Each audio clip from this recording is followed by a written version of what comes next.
The fact is that the jinn have been spoken of in the Holy Quran and also have been explained differently at different places, not in the same manner.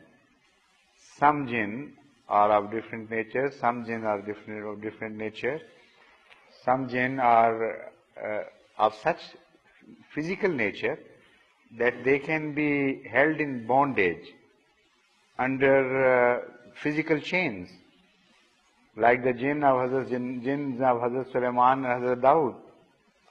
And they are spoken of as made of fire as well in the Holy Quran, and also as such as they can dive deep into sea and bring out the stones and things, precious gems. So they are not the same jinns. Those made of fire could not dive into the sea and come out alive. Those made just of spirits without any physical form could not be held in chains, because the jinnai can walk through the walls and everything, stones and whatever they are made of. So how could they be held in chain, while the Holy Quran tells us muqarranina fil asfad, the jinns of Hazrat Sulaiman were bound in chains. So that shows that the Holy Quran tells us of various jinns, and every time it speaks of jinns, it also has very intricate references from which you can infer, if you want to, the nature of those jinns. And the Arabic language also speaks very widely of various types of jinns. The fundamental character of the word jinn, as understood from the Arabic dictionary, is something which hides you, which escapes your sight. So, according to the Arabic language, all such people who live in mountains, who generally escape the sight and knowledge of the people living ordinarily in the plains, they are also called jinns. Such people who are called big people, who generally avoid contact with the commoners and the masses, they are also called jinns.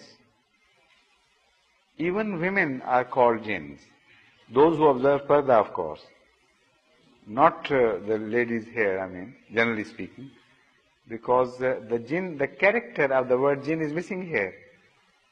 If you keep aloof, away from common sight or common touch, then you can be called a jinn. And also, the snakes are called jinns. Those who hide from the people, from the sight of other animals as well, and live in underground burrows, because they have that character, they are called jinns. Also, according to Ahmad sallallahu alaihi wasallam, the bacteria are called jinn. They also avoid sight, and that can be proved positively, categorically, from a tradition of Ahmad sallallahu alaihi wasallam, where he mentions that although normally it is said that you should use other dry objects for cleaning yourself if you do not have water after you have gone for stools, but you should avoid use of bones. You can use stones or earth or other thing, of dry objects, to clean yourself if you do not have water, like you use hair paper. But he said that you should not use bones for this purpose, because that is the diet of jinns. Now, it's fantastic, absolutely flabbergasting. How could Allah conceive of bacteria at that time? Allah must have told him that there is some harmful creature attached to this which you don't see. So, because he didn't see and he knew Arabic better than anybody else, so he used the one common word jinn for that being, that creature. So now we know what he meant. But Sahaba, even if they didn't know, they would follow him, and they benefited from that obedience. So they stopped using bones because if they use it for cleaning themselves, they may convey some harmful bacteria inside the body and to ultimate detriment of the person himself. So this is the jinn as we understand from the Holy Quran. But I have no objection to any jinn of any form.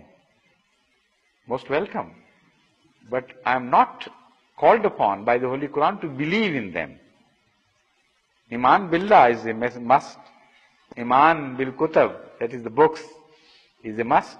Belief in prophets is a must. Belief in the day of judgment and angels, they are must. But I am nowhere read in the Holy Quran that a belief in jinnai is a must. So let them be and let them not be. I don't know.